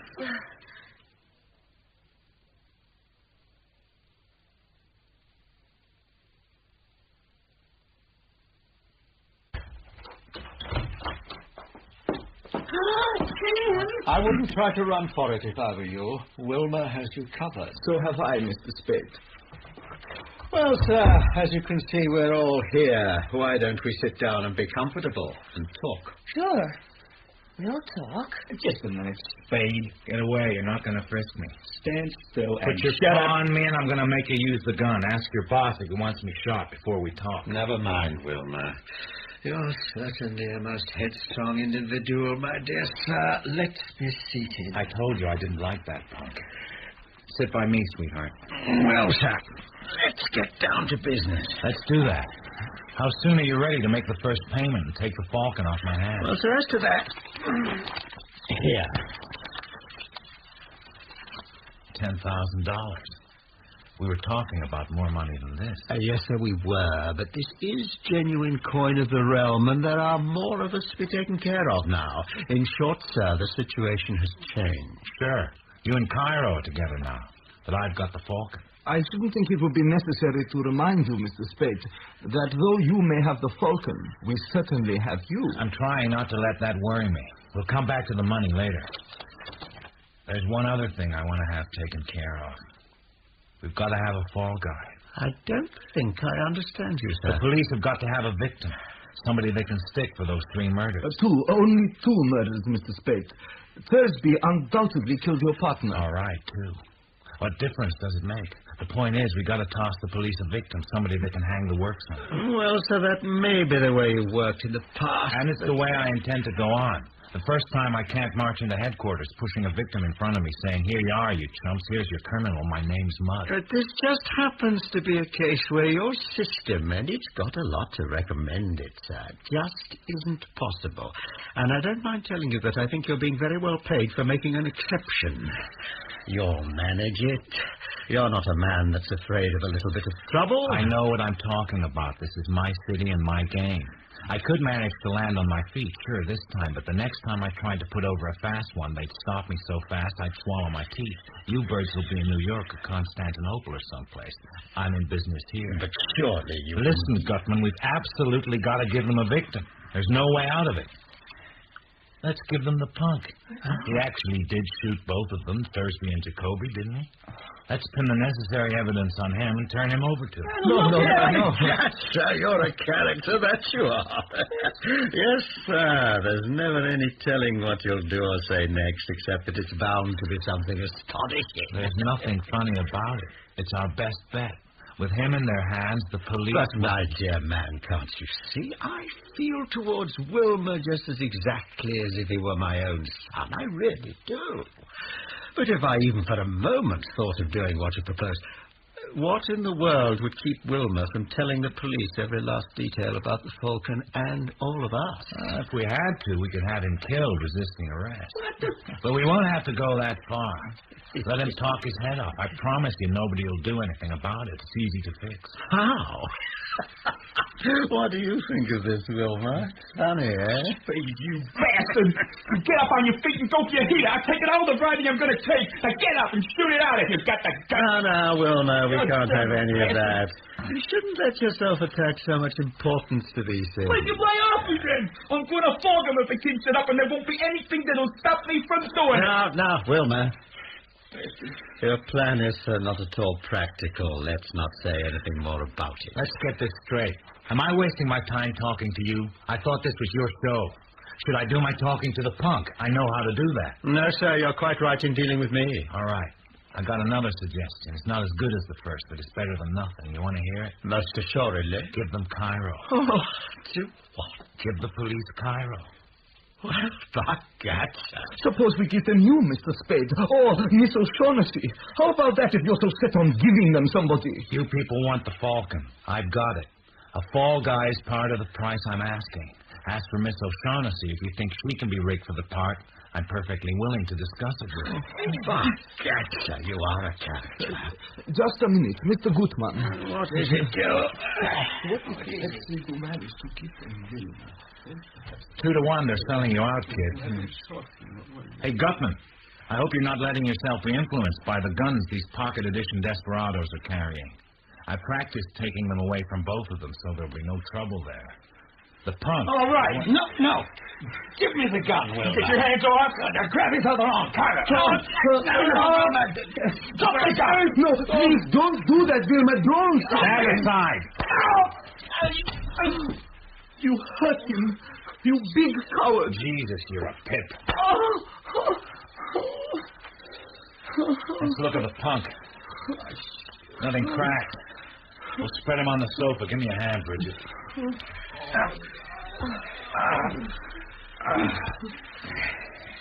Okay. There's your fall guy. Now, you'll either say yes right now, or I'll turn the Falcon and the whole goddamn lot of you in. I don't like that, sir. So you don't like it? Well, You can have him. Oh, please don't do this thing, Mr. Gutman. You must realize I don't like it either, but we can't help ourselves now. what are you doing, Cairo? In or out? Can I choose? You can, but you ought to know that if the answer is out, we'll give you to the police with your boyfriend. Oh, come, Mr. Spade. Well, which? You give me no choice. I come in. Good. Then we can all sit down. It's 2 o'clock. I can't get the Falcon till daylight. We've got plenty of time to arrange everything. I think it would be best for all concerned if we did not get out of each other's sight until our business has been transacted. You have the envelope. I think Miss O'Shaughnessy has it. Yes, I have it. I picked it up while you were all It's all right. fighting. Hang on to it. We won't have to lose sight of each other. I can have the Falcon brought here. That will be excellent. Then, sir, in exchange for the $10,000 in Wilma, you will give us the Falcon and an hour or two of grace, so we won't be in the city when you surrender him to the authorities. I can hold him here all day if you want. Let's get the details fixed. Why did he shoot Thursby? And why and where and how did he shoot Jacoby? Now, come, sir, you can't expect that. I do expect it. A fall guy is what I asked for, and he's not a fall guy unless he's a cinch to take the fall. You are an uncommonly difficult person to get the best of. I begin to think we made a mistake in not letting you alone from the very first. By gad, I do. You haven't done so bad. You're staying out of jail and you're getting the Falcon. Why did he kill Thursby? Thursby was a notorious killer and Miss O'Shaughnessy's ally. His removal might make her stop and think that perhaps it would be best to patch up her differences with us after all. You didn't think he might have the Falcon? We had the advantage of knowing Miss O'Shaughnessy far too well for that, though we didn't know then that she had given the Falcon to Captain Jacoby in Hong Kong to be brought over in La Paloma while they took a faster boat. You didn't try to make a deal with him before you gave him the work? We certainly did. Wilma brought him over to see me, presumably after he had killed your partner. But we could do nothing with him. He was quite determinedly loyal to Miss O'Shaughnessy. Well, sir, Wilma followed him back to his hotel and did what he did. Sounds all right. Now Jacoby. Captain Jacoby's death was entirely Miss O'Shaughnessy's fault. That's a lie. Tell me what happened.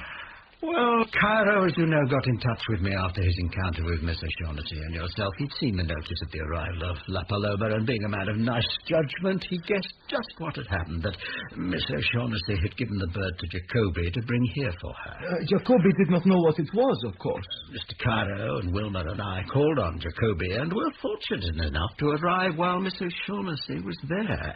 In many ways, it was a difficult conference, but by midnight we had persuaded Miss O'Shaughnessy to come to terms, or so we thought. We set off for my hotel, where I was to pay Miss O'Shaughnessy and receive the bird, but en route, she and Captain Jacoby and the bird slipped through our fingers. How did the boat catch fire? That, sir, is something of a mystery. Wilma had been trying to find the Falcon while we were talking in the cabin. No doubt he was careless with matches. Something was left smouldering. All right. Now about the shooting. Well, eventually, sir, we located Miss O'Shaughnessy's apartment. They were talking together. But Jacoby got wind of us and left with the Falcon by the fire escape where he ran into Wilma. He shot Jacoby more than once, but Jacoby was too tough to either fall or drop the Falcon. He knocked Wilma down and ran on. So much for Wilma. Go on. We persuaded, that is the word, sir, Miss O'Shaughnessy to tell us that she had told Jacoby to take the bird to you. It seemed unlikely that he'd live to go that far, and so we, persuaded Miss O'Shaughnessy to phone your office in an attempt to draw you away before Jacoby got there. Unfortunately, it had taken so long to persuade Miss O'Shaughnessy to cooperate with us that you had the Falcon before we could contact you. Oh, you're coming round. Wilma, my dear. Yeah. Oh. Now listen, kid. If you come over here and start cutting up, I'm going to kick your face in. Well, Wilma, I'm sorry indeed to lose you. I couldn't be fonder of you if you were my own son, but, if you lose a son, it's possible to get another. But there's only one Maltese Falcon. When you're young, you don't understand things. Brigid, I think it will be swell if you can see what you can find us to eat in the kitchen with plenty of coffee. Will you do that? I don't like to leave my guests. I'd be glad to. Just a moment, my dear. Hadn't you better leave the envelope in here? You don't want to get grease spots on it. Sam? It's still his. Here, sit on it. You're afraid of losing it. Oh, you misunderstand me. It's just that business should be transacted in a business-like manner. For instance, there are only 9 bills here now. What? There were 10 when I handed it to you. Well, Brigid? What do you mean? Miss O'Shaughnessy and I are going in the bathroom. And remember, I've got the guns. The door will be open, and unless you want a 3-story drop, there's no way out of here except past the bathroom door.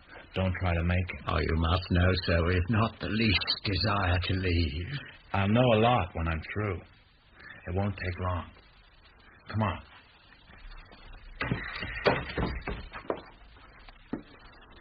I did not take that bill, Sam. I don't think you did, but I've got to know. Take your clothes on. You won't take my word for it? No, take your clothes on. I won't. All right, we'll go back to the other room and I'll have them taken off. You would? I will. I'm not going to be held up by anybody's maiden modesty. It isn't that. I'm not ashamed to be naked before you, but can't you see? Not like this. I've got to know what happened to that bill. Take them off. Very well.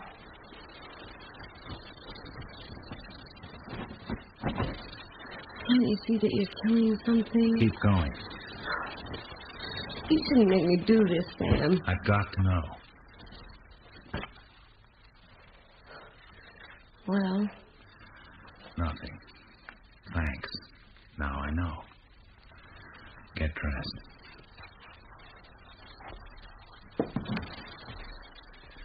Find it? No, I didn't find it.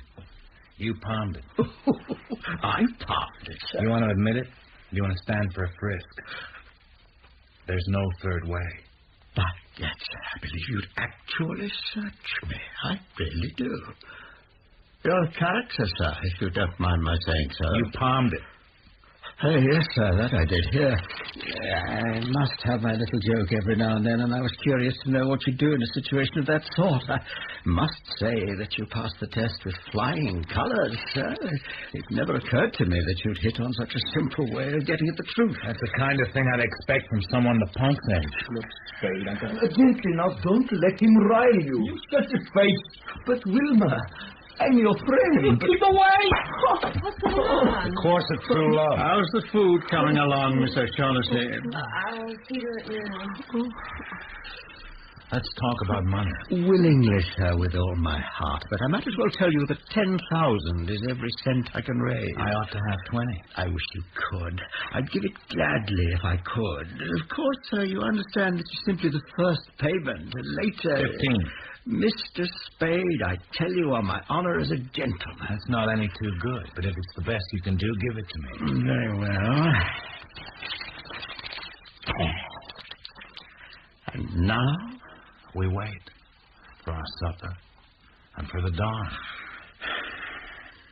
Have you anything I can read, sir? How about the history of Alcatraz? It's good for a laugh.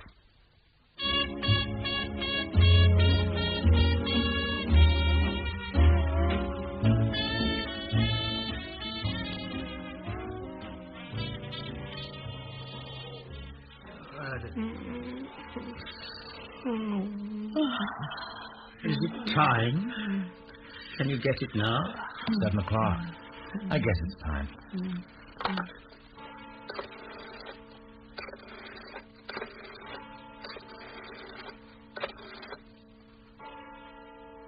Hello, Angel. I'm sorry to get you up. Here's the plot. In our Holland box at the post office, you'll find an envelope addressed in my scribble. There's a Pickwick stage parcel room check in it for that little bundle we got yesterday. Will you get the bundle and bring it to me at my place, PDQ? Yeah, that's the girl. You enjoying the book? Heady stuff, sir. Heady stuff. You got time for another chapter?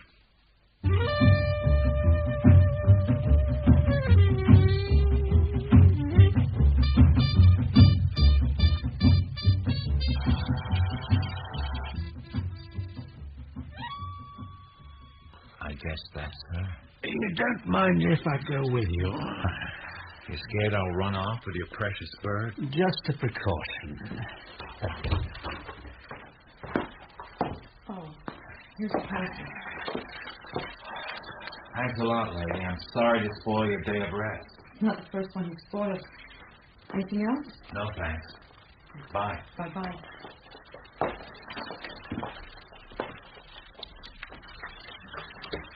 Okay, here we go. Not the punk. He stays on the sofa. Go ahead, Gutman. It's all yours.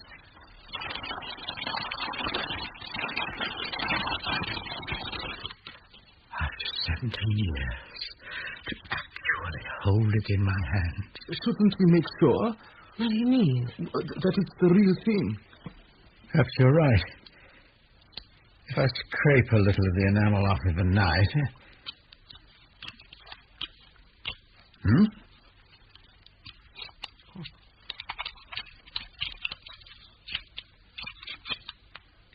Lead. It's a fake. Just a minute. Let go of me! You've had your little joke. Sam, no. That is the one I got from Kemetov, I swear. That's it. It was the Russian. I should have known he'd make fools of us. Oh, you bungled it. You fat fool. You and your stupid attempt to buy it from him. You let him know it was valuable, and he found out how valuable and made this fake. Oh, no wonder we had so little trouble stealing it. You imbecile. You bloated idiot. Come, child. No need to go on like that. Everybody errs at times, and you may be sure that it is every bit as severe a blow to me as to anybody else. It's the Russian's hand, there's no doubt of it. Well, so what do you suggest? Shall we stand here and shed tears and call each other names, or shall we go to Constantinople? Constantinople? For 17 years I've wanted that little item. If I must spend another year on the quest, well, sir, that will be an additional expenditure in time of only 5 15/17%. I go with you. I go with you to Constantinople. Just a minute. Where's the punk? He must have skipped while you were shouting. Got clean away. There goes your fall guy, sir. Well, sir, I must say you're a fine lot of thieves. We've little enough to boast about, and that's a fact, sir. But, well, we're none of us dead yet, and there's not a bit of use thinking the world's come to an end just because we've run into a little setback. I'll have to ask you for that envelope, Mr. Spade. I held up my end. You got your dingus. It's your hard luck, not mine, that it wasn't what you wanted. Come now, sir, we've all failed, and there's no reason for expecting any one of us to bear the brunt of it. I hate to have to threaten violence, but I must ask you, sir, to return my $10,000. What a dinky little pistol. Okay. I'll keep one bill. That'll take care of my time and expenses. Very well, sir. Very well. And now we'll take our leave of you. Unless you care to undertake the Constantinople expedition with us. You don't. Well, sir, frankly, I'd like to have you along. You're a man to my liking. I'm sure you'll somehow manage the police without Wilmer. I'll make out all right. Well, sir, the shortest farewells are the best. Adieu. And to you, Miss O'Shaughnessy, adieu.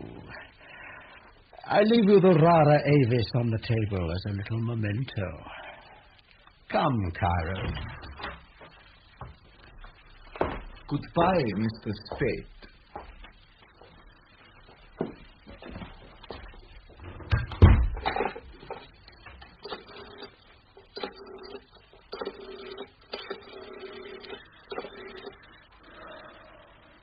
Is that Tom Polehouse? Tom, it's Sam. I got something for you. Don't talk, just listen. Thursby and Jacoby were shot by a kid named Wilmer Cook. Around 20 years old, 5'5", fair hair, blue eyes. He's working for a man named Casper Gutman, a great fat guy dressed like an Englishman at the races. That fellow Cairo you met is with him, too. Gutman's staying at the Alexandria, Suite 12C. They just left here and they're blowing town, so you'll have to move fast. But I don't think they're expecting a pinch. Watch out for the kid. He's dangerous. And one more thing. I think I got the guns he used. That's right. Now step on it. But aren't they going to talk? Sure they'll talk. We're sitting on dynamite. We only got minutes to get set for the police. Now give me all of it fast. Gutman sent you and Cairo to Constantinople. God damn you, talk. Yes, he sent me. I met Joel Cairo there and asked him to help me get the bird from Canada. For Gutman? No, not then. We thought we could get it for ourselves. All right, then? I was afraid that Joe wouldn't play fair. I got Floyd Thursby to help me. And he did. Well? Well, we got it and went to Hong Kong. With Cairo? We left him in jail in Constantinople. Something about a check. Something you fixed? Yeah. So you and Thursby are in Hong Kong with the bird? Yes, and I didn't know whether I could trust Floyd. I met Captain Jacoby, and I asked him to bring the bird back with him. He didn't know what it was. And you and Thursby caught a faster boat. Then what? Then I was afraid of Gutman. I knew he'd find out what we'd done. I thought he might find me or find Floyd and buy him over. That's why I came to you and asked you to help. That's a lie. You had Thursby hooked and you knew it. He was a sucker for women. You wanted to get him out of the way before Jacoby came with the loot. What was the scheme? I knew he'd left the States after some trouble or other. I don't know what it was. I thought if he saw a detective watching him, he'd think it was on account of the old trouble and would be panicked into going away. I didn't think that You told him that he was being shadowed. Miles didn't have many brains, but he wasn't clumsy enough to be spotted on the first night. Yes. I told him. When we went for a walk that night, I pointed Archer out to Floyd. Sam, you must believe me. I wouldn't have done it if I had thought Floyd would kill him. I just wanted to frighten him. I didn't think for a minute he'd shoot him. If you thought he wouldn't, you were right, Angel. What do you mean? Thursby didn't shoot him. But he must have. Miles didn't have many brains, but Christ, he'd worked too many to be caught up a blind alley with his gun tucked away on his hip and his overcoat buttoned. Thursby couldn't have tricked Miles into the alley like that. But there was someone who could. Sam? He'd have gone up there with you, sweetheart. He was just dumb enough for that. He'd have looked you up and down and licked his lips and gone grinning from ear to ear. And then you could have stood as close to him in the dark as you like and put a hole through him with the gun you got from Thursby that evening. Don't talk to me like that, Sam. You know I couldn't do a terrible thing like that. Stop it! This isn't the spot for the schoolgirl act. The pair of us are sitting under the gallows. Now talk! Why did you shoot him? I didn't mean to. I didn't really. But when I saw Floyd couldn't be frightened, I thought... That's a lie. You asked Miles and me to handle it ourselves. You wanted to be sure the shadower was someone you knew and who knew you, so they'd go with you. Yes, it was a lie. I can't look at you and say this, Sam. I knew Floyd wouldn't be easily frightened, but I thought that if you knew somebody was shadowing him, either he'd... I can't say it, Sam. You thought Floyd would tackle him and one or the other would go down. If Thursby was the one, then you'd be rid of him. That it? Something like it. And when you found that Thursby didn't mean to tackle him, you borrowed the gun and did it yourself, right? Yes, but Not exactly. And you thought Floyd would be nailed for the killing.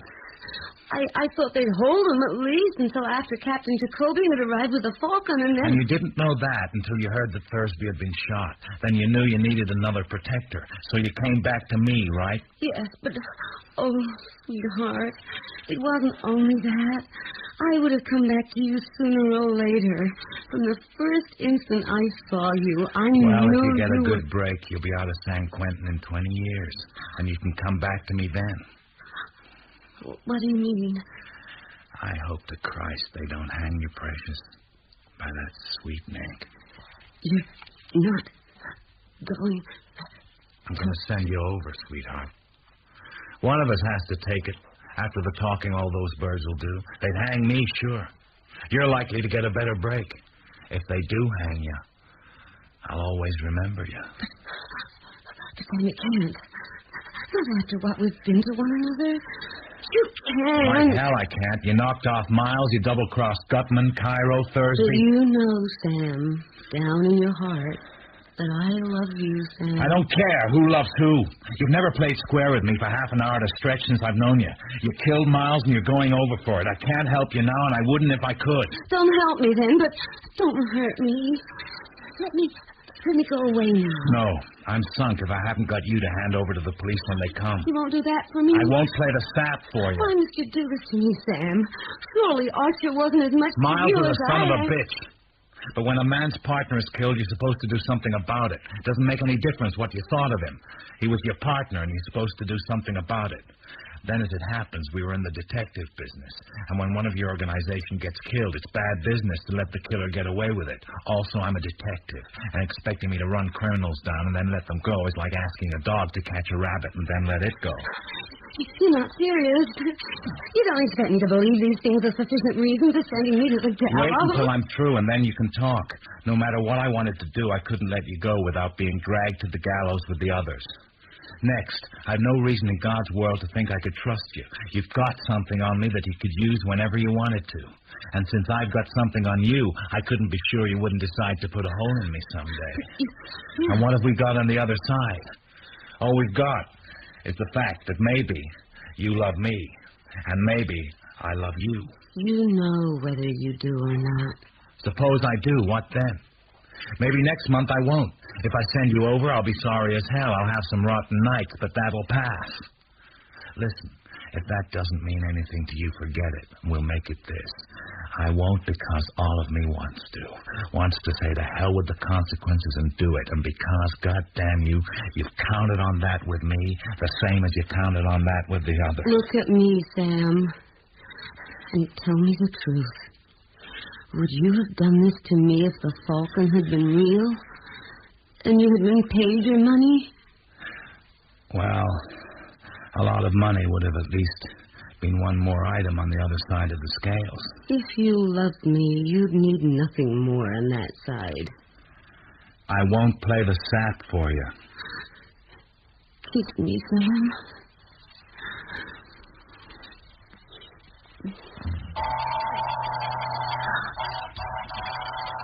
This is it, sweetheart.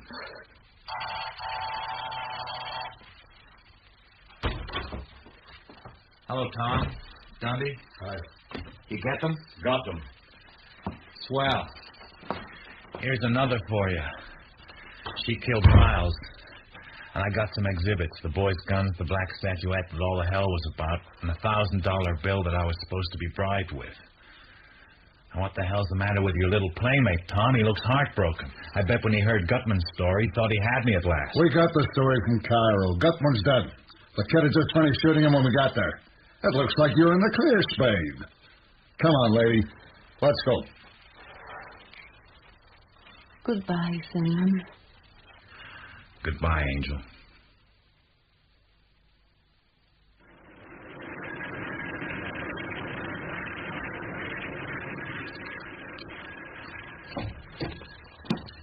Morning, sweetheart. Morning, Sam. I was reading in the paper. Is what they say right? Yes, ma'am.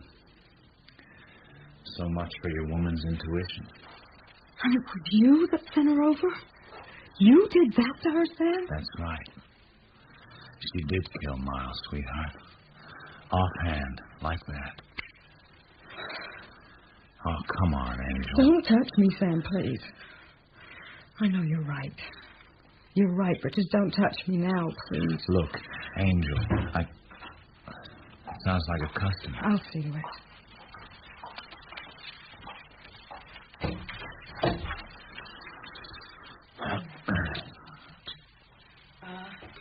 Iva is here. Uh-huh. Well, what shall I do? Send her in, darling. Send her in.